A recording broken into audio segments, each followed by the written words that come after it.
Hello dear students, इस video में बच्चों हम लीनियर इक्वेशंस के बारे में पढ़ेंगे कि वन वेरिएबल की लीनियर इक्वेशंस क्या होती हैं और उन्हें किस तरह से सॉल्व करते हैं। बच्चों, सबसे पहले हम समझेंगे कि इक्वेशन क्या होती है। मैथ्स में इक्वेशन का मतलब होता है कि दो क्वांटिटीज़ को कंपेयर किया जाता है इक्वल टू के निशान से। तो जो कई बार कुछ लेटर्स यूज़ किए जाते हैं इक्वेशन में जिनकी वैल्यू वेरी करती है, चेंज होती रहती है, तो उसको हम वेरिएबल्स बोलते हैं। तो इस तरह से किसी इक्वेशन में, इक्वेशन क्या है, इक्वेशन एक वो स्टेटमेंट है जिसमें एक या ज़्यादा वेरिएबल होते हैं। जैसे यहाँ पर a-3 इज इक्वल टू 8, यहाँ पर ये कंपेयर किया जा रहा है इक्वल टू के लेफ्ट हैंड साइड और राइट हैंड साइड की नंबर्स को, और यहाँ पर a जो है वो वेरिएबल है क्योंकि a की वैल्यू वेरी करती है, वो कुछ भी हो सकती है। क्योंकि इसमें एक ही वेरिएबल यूज़ हुआ है इसलिए वन वेरिएबल इक्वेशन है। किसी भी इक्वेशन में हम एक या उससे ज़्यादा वेरिएबल्स को भी यूज़ कर सकते हैं। इसके बाद बच्चों दूसरा क्या है, दूसरा हम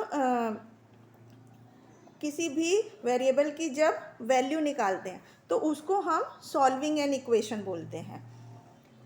इसको नेक्स्ट को जिस पावर ऑफ एन इक्वेशन, किसी भी इक्वेशन की पावर या डिग्री किसको बोलते हैं हम, उसमें जो वेरिएबल है हाईएस्ट डिग्री का, उस जैसे यहाँ पर x की पावर 1 है तो ये यहाँ पर हाईएस्ट डिग्री क्या है, क्योंकि यहाँ पर 3x, x की पावर 1 है। इसी तरह से जैसे नेक्स्ट इक्वेशन में यहाँ पर x के दो वेरिएबल टर्म्स हैं, तो इसमें पहले वाले में x की पावर 1 है और दूसरे वाले में 2 है, तो यहाँ पर हाईएस्ट x की पावर क्या हो गई, 2 हो गई, 4x² हो गया। तो इस तरह से किसी इक्वेशन में वो टर्म जिसकी पावर सबसे ज़्यादा होती है उसे हाईएस्ट डिग्री बोलते हैं।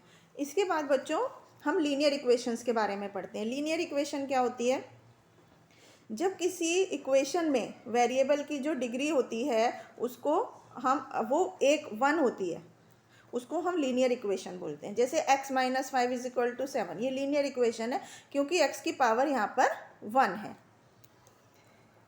इसके बाद अब हम कुछ रूल्स होते हैं जो कि किसी इक्विवेलेंट इक्वेशन के ऑर्डर डिफाइन करते हैं। जैसे उन रूल्स के बारे में हम समझते हैं। सबसे पहले क्या होता है कि किसी भी इक्वेशन में दोनों साइड में हमेशा सेम नंबर को ऐड किया जाता है और दोनों साइड से हमेशा सेम नंबर को ही सब्ट्रैक्ट किया जाता है। और जब हमें किसी नंबर से मल्टीप्लाई करना होता है तो हमें इक्वेशन के दोनों साइड में ज़ीरो को छोड़कर उसी नंबर से मल्टीप्लाई किया जाता है, और डिवाइड करने के लिए भी दोनों साइड में, इक्वेशन में जो भी ऑपरेशन होता है मैथमेटिकल ऑपरेशन, वो दोनों साइड में किया जाता है।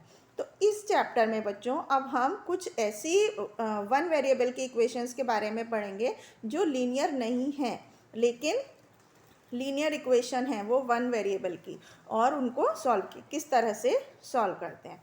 तो अब हम इसको एग्जांपल की हेल्प से समझते हैं। जैसे यहाँ पर x/3 + 14/15 इज इक्वल टू 1 है। यहाँ पर वन वेरिएबल x है, तो सबसे पहले हम 3 और 15 का एलसीएम लेंगे जो कि 15 है। उसके बाद 15 को 3 से डिवाइड करेंगे, 5 को x में मल्टीप्लाई करेंगे, 5x + 14, तो 5x + 14/15 इज इक्वल टू 1। इसके बाद दोनों साइड में डिनोमिनेटर 15 करने के लिए, 15 का डिनोमिनेटर इसको हटाने के लिए हम क्या करेंगे, दोनों साइड में 15 से मल्टीप्लाई कर देंगे। तो यहाँ पर इक्वेशन हमारी रह गई 5x + 14 इज इक्वल टू 15। अब 14 को हटाने के लिए दोनों साइड से 14 माइनस करेंगे, तो हमारी इक्वेशन रहेगी 5x इज इक्वल टू 1। अब f5 हटाने के लिए हमें डिवाइड बाई 5 करेंगे, तो x इज इक्वल टू 1/5 आ गया, जो कि इसका सॉल्यूशन है दी हुई इक्वेशन का। तो इस तरह से हमें हमेशा ये याद रखना है कि किसी भी इक्वेशन में हम जो भी ऑपरेशन करते हैं, कुछ ऐड करते हैं, सब्ट्रैक्ट करते हैं, मल्टीप्लाई करते हैं, तो वो हमें दोनों साइड्स में करना होता है। इसके बाद दूसरा एग्जाम्पल पढ़ते हैं। जैसे यहाँ पर 6y - 3/3y + 2 is equal to 3 है, तो इसके लिए हमें क्या करना पड़ेगा, पहले दोनों साइड में 3y + 2 से मल्टीप्लाई करना पड़ेगा। तो हमारी इक्वेशन आ गई ये, फिर हम 3 को अंदर मल्टीप्लाई करेंगे, फिर हम y को एक साइड रखेंगे। तो सॉल्व का मतलब होता है जो भी वेरिएबल है इक्वेशन में उसकी वैल्यू निकालना। तो इस तरह से हम y की वैल्यू इस इक्वेशन में निकाल सकते हैं, जो कि y इज इक्वल टू -3 है। अब हमें इस आंसर को चेक करना है, तो दी हुई इक्वेशन में y की जगह पर हम -3 रखकर लेफ्ट हैंड साइड और राइट हैंड साइड में चेक कर सकते हैं कि हमारा अगर आंसर सेम आ रहा है, left hand side is equal to right hand side आ रही है, तो इसका मतलब हमारा आंसर करेक्ट है। इसी तरह से नेक्स्ट एग्जाम्पल में हम क्या कर सकते हैं, इसको हम पहले जो इक्वेशंस है उसको हम क्रॉस मल्टीप्लाई कर सकते हैं। क्रॉस मल्टीप्लाई इस तरह से, एक का न्यूमरेटर दूसरे के डिनोमिनेटर से मल्टीप्लाई करके हम उस इक्वेशंस को सॉल्व कर सकते हैं। तो x की वैल्यू हम निकाल लेंगे। इसी तरह से इस एक्सरसाइज में जो भी वन वेरिएबल की इक्वेशंस दी गई हैं उनको हम सिमिलरली सॉल्व कर सकते हैं। अब हम कुछ वर्ड प्रॉब्लम्स के बारे में पढ़ते हैं कि उनको किस तरह से सॉल्व करना है। सबसे पहले हमें वर्ड प्रॉब्लम को ध्यान से पढ़ना चाहिए, उसके बाद उसके वेरिएबल्स को देखते हैं। सब एग्जाम्पल की हेल्प से इसको समझते हैं कि one number exceeds another number by 6, मतलब एक नंबर जो है वो दूसरे नंबर से 6 ज़्यादा है। तो एक नंबर मान लीजिए हमने माना कि दूसरा नंबर x है, तो पहला नंबर क्या होगा, उससे 6 ज़्यादा, तो x प्लस 6, मोर देन 6 मतलब उसमें 6 प्लस कर देंगे। अब लिखा है नेक्स्ट लाइन में कि ratio of these number is 3/2। तो रेशो मतलब x प्लस 6/6, x, एक नंबर x प्लस 6 है, दूसरा नंबर x है, तो इनका जो रेशो है वो 3/2 है। तो ये हमारी जो दी हुई कंडीशन हो गई। अब हम इसको क्रॉस मल्टीप्लाई करके x वेरिएबल का आंसर निकाल सकते हैं कि x इज इक्वल टू 2 है, तो दूसरा नंबर इससे 6 ज़्यादा है यानी कि 18 है। तो दिए हुए हमारे जो नंबर हैं वो 18 और 12 है। इसी तरह से एक और एग्जांपल हम करते हैं। यहाँ पर दो digit, sum of digits of a 2 digit number is 9। कोई 2 डिजिट का नंबर है जिसकी दोनों डिजिट का जो सम है वो 9 है। यदि नंबर को, उनके डिजिट्स को रिवर्स कर दिया जाए तो वो ओरिजिनल नंबर से 45 ज़्यादा हो जाता है। तो हमें ओरिजिनल नंबर बताना है। तो उसके लिए हमें यूनिट्स की प्लेस का जो डिजिट है और जो टेंस की प्लेस का डिजिट है उसको लिखना होगा। जैसे कि हमने यहाँ पर लिखा है कि दोनों डिजिट का जो सम है वो 9 है। तो हमने माना कि यूनिट की प्लेस पर नंबर x है, तो टेंस की प्लेस पर क्या नंबर होगा, 9 माइनस एक्स, यानी कि टोटल में से हम वंस की प्लेस का नंबर को माइनस कर देंगे तो हमें टेंस की प्लेस का नंबर मिलेगा। तो इस तरह से हमारे दोनों डिजिट्स मिल गई तो हमारा नंबर हो गया। उसको हम टेंस, उसकी प्लेस वैल्यू निकालने के लिए 9 माइनस एक्स इंटू 10 करेंगे और प्लस एक्स, यानी कि 90 माइनस 10x हमारा ये हमारा ओरिजिनल नंबर, ये हमारा नंबर हो गया 90 माइनस 9x। अब हमें ये दूसरी जो स्टेटमेंट है कि अगर हम उसकी डिजिट्स को रिवर्स कर दें, मतलब 10x कर दें और 9 माइनस एक्स करें, दैट इज़ 9x प्लस 9, तो जो ओरिजिनल नंबर से 45 ज़्यादा हो जाएगा। तो 9x plus 9 is equal to 45 plus जो ओरिजिनल नंबर था। तो इस तरह से सॉल्व करके हम इसकी x की वैल्यू को निकाल सकते हैं। अब हमारे पास x की वैल्यू आ गई तो उसकी यूनिट प्लेस का नंबर आ गया। तो टेंस की प्लेस निकालने के लिए उसमें 9 में से हम सब्ट्रैक्ट करेंगे तो 2 आया। तो इस तरह से हमारा जो नंबर हो गया 10 इंटू 2 प्लस 7 यानी कि 27 हो गया, और उसका जो रिवर्स नंबर है वो 72 हो गया। तो हम इसको, इसमें से 27 दोनों नंबर को सब्ट्रैक्ट करके अगर हमारा 45 आ रहा है तो जो कंडीशन दी हुई थी वो फुलफिल हो रही है। इस तरह से हम इसको सॉल्व कर सकते हैं। इसके बाद एक और एग्जांपल हम करते हैं। यहाँ पर दो लैब्स हैं A और B, जिसमें 50% एसिड है और 25% एसिड है। तो वो कह रहा है कि how much of each should be use to make 10 litre of a 40% acid solution. तो उसके लिए हमें क्या करना है, मान लीजिए हमें क्वांटिटी, जो सॉल्यूशन A की क्वांटिटी है वो x लीटर है और सॉल्यूशन B जो हो जाएगा वो 10 माइनस एक्स हो जाएगा, क्योंकि दोनों लीटर का जो 10 लीटर हमें सॉल्यूशन बनाना है। तो सॉल्यूशन ए में हमने x डाला तो सॉल्यूशन बी हमें 10 माइनस एक्स लीटर्स डालना पड़ेगा। तो अब x लीटर जो सॉल्यूशन ए की क्वांटिटी है वो कितनी होगी, 50% ऑफ x, 50% ऑफ x हो गया, यानी कि x/2 लीटर। इसी तरह 10 माइनस एक्स लीटर की क्वांटिटी सॉल्यूशन बी की कितनी होगी, 25% ऑफ 10 माइनस एक्स, तो ये हो गया 10 माइनस एक्स अपॉन 14। अब quantity of acid in 10 litre of solution A plus B, तो ये हो गया 40% ऑफ 10। तो 40% ऑफ 10 मतलब हो गया 4 लीटर। तो क्वेश्चन में लिखा है कि दोनों जो सॉल्यूशन है उनका प्लस जो है वो 10 लीटर सॉल्यूशन के 40% के बराबर है। तो ये हमारी इक्वेशन बन गई। अब हम इसको क्रॉस मल्टीप्लाई करके अपने क्वेश्चंस का आंसर निकाल सकते हैं।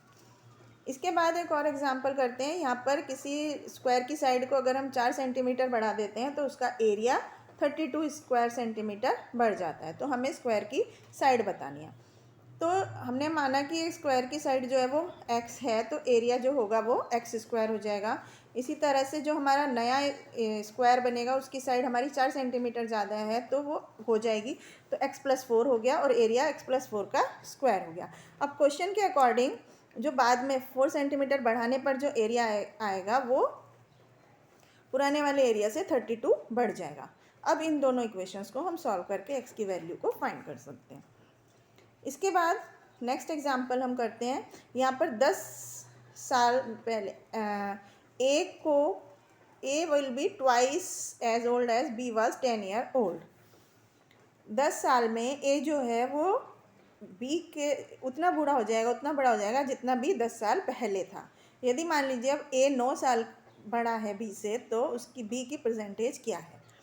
मान लिया इसमें कि B की परसेंटेज x है, तो A की परसेंटेज कितनी हो जाएगी x+9, क्योंकि अब जो है वो A 9 ईयर्स बड़ा है B से।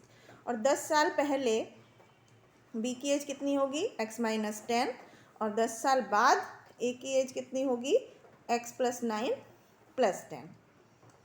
तो इस तरह से क्वेश्चन के अकॉर्डिंग कि 10 साल पहले A विल बी ट्वाइस, तो 2 × x-10 10 साल पहले is equal to B was 10 year एगो।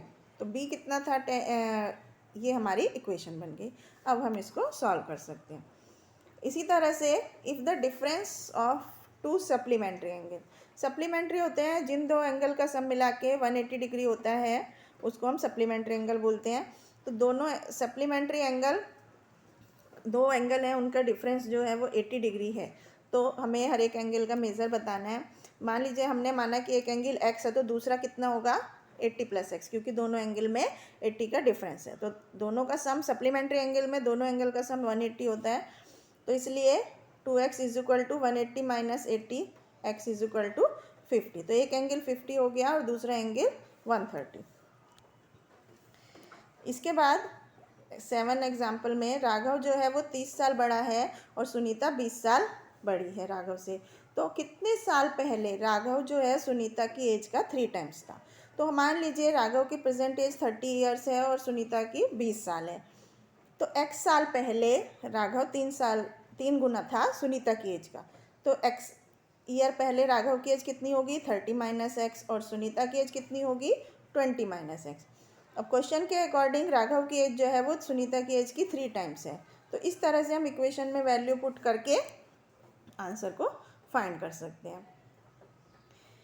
इसके बाद हम एक और एग्जांपल करते हैं। यहाँ पर इन्हें लॉटरी टोटल 100 प्राइज थे। एक लॉटरी में 500 रुपये, हर एक 500 का था या 100 का था, दिए गए थे। तो टोटल मनी जो है वो 40,000 रुपये बची हर एक तरह की। तो 500 रुपये और 100 रुपये प्राइज में बटे। तो कितने कितने टाइप, मतलब किस हर एक टाइप के कितने कितने नोट बचे मिले। तो मान लीजिए 500 रुपये के x बने, और तो 100 रुपये के कितने बचेंगे 100 - x। तो क्वेश्चन के हिसाब से दोनों तरह के नोटों का सम जो है वो 40,000 रुपये उसने पूरे बांटे। इस तरह से हम इक्वेशन को सॉल्व कर सकते हैं। इसके बाद एक और एग्जांपल करते हैं। यहाँ पर 5 रुपये और 2 रुपये के कॉइन है एक बैग में। टोटल वैल्यू उनकी 1269 है। अब 2 रुपये के कॉइन जो है वो 20% है 5 रुपये के कॉइन के। तो हर एक तरह के कॉइन्स की संख्या बतानी है। तो मान ला 5 रुपये के सिक्कों की संख्या x है, और 2 रुपये के सिक्के जो हैं वो 20% हो जाएंगे, तो x/5 हो जाएंगे। और 5 रुपये के सिक्कों की संख्या 5x है। तो इस तरह से क्वेश्चन के अकॉर्डिंग हम इसको सॉल्व कर सकते हैं। इसी तरह से इस एक्सरसाइज में दिए हुए हम सभी क्वेश्चंस को सॉल्व कर सकते हैं। Whose 3/4 of 1/5 is 60। तो मान लीजिए कोई नंबर माना हमने x है, तो x 3/4 of x is equal to 1/5 of 60 of 3। Find a number whose 3/4 of 1/5। इसका ही 1/5 जो है वो इज 60। वो जो क्या है 60 है। तो उसको हम सॉल्व कर सकते हैं। इसी तरह बाकी के क्वेश्चंस को भी सॉल्व कर सकते हैं। यहाँ पर 2 सप्लीमेंट्री एंगल हैं जिनका अंतर 10x है। तो आपको पता है सप्लीमेंट्री दोनों एंगल का जो सम होता है वो 180 होता है। तो एक्यूट एंगल 13x है, तो ऑब्ट्यूस एंगल का हमें पता लगाना है। तो एक एंगल 13x है तो दूसरा एंगल 180 माइनस 13x होगा इज इक्वल टू दूसरा एंगल। तो उसको सॉल्व करके हम बाकी के क्वेश्चन का आंसर निकाल सकते हैं। तो इसी तरह से बच्चों यहाँ पर बाकी के क्वेश्चंस को भी हम निकाल सकते हैं। एग्जाम्पल जो हमने समझे उसी पर बेस्ड क्वेश्चंस हैं। सम ऑफ 2 नंबर इज़ 20, 2 नंबर का सम 20, अगर एक नंबर x है तो दूसरा नंबर क्या होगा 20 माइनस x होगा। इसी तरह से बाकी के क्वेश्चंस, 2 साल पहले प्रिया जो थी वो किरण की एज की ट्वाइस थी, अगर दोनों की उम्र में 10 साल का अंतर है तो उनकी उम्र कितनी होगी। इसी तरह से हम इन क्वेश्चंस को सॉल्व कर सकते हैं। तो ये था बच्चों इन नंबर्स इक्वेशंस के बारे में कि इक्वेशंस को, वन वेरिएबल की इक्वेशंस को किस तरह सॉल्व करते हैं। आई होप आपको समझ आया होगा। Thank you.